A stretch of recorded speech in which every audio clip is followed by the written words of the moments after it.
tota tau, e koe a hoi ponua moe hau, kolo lau kau he whakamouro ki he tapu. Ka mapaka ua tui mai ha kurutuma, mala pai pai ha kolo potunga, ta tori turu pehe hala pua pua, kata e maki waku kohuna. Si ilau manue o tutofu, hange hataha o tukakau, Ainga ihono mata mata au, Toe pai anga e te langau.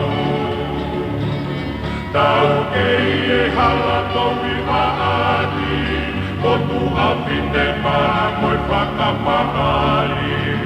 Pai ako ka hono o tuhuni, Lo whani tani turi turi ki palasi. Lolo ona ke lono malo e hau, Kei tuku ke toa ko maamu, Ma te opa kita i tua talatau, O ku ilo e kolau toke lau. Tawa tutu tolu ho olongo lono, A apaka e mohono hingano, Oho kuteki teki ki waha a kolo, Ki he mai mo aha a mo he opo.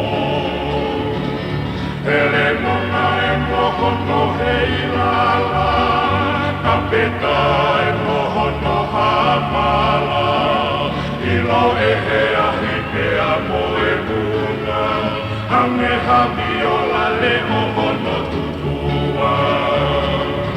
Maui o kuilo e he punake, Hawa katolosi i tuku he mape, Ke taumulua mai hono mai le, Koe kalonia e hala o mame. Pare tu uloto o kuipe, Kotu ai kata ane, Koe ta ewa ele paheke, Delia halo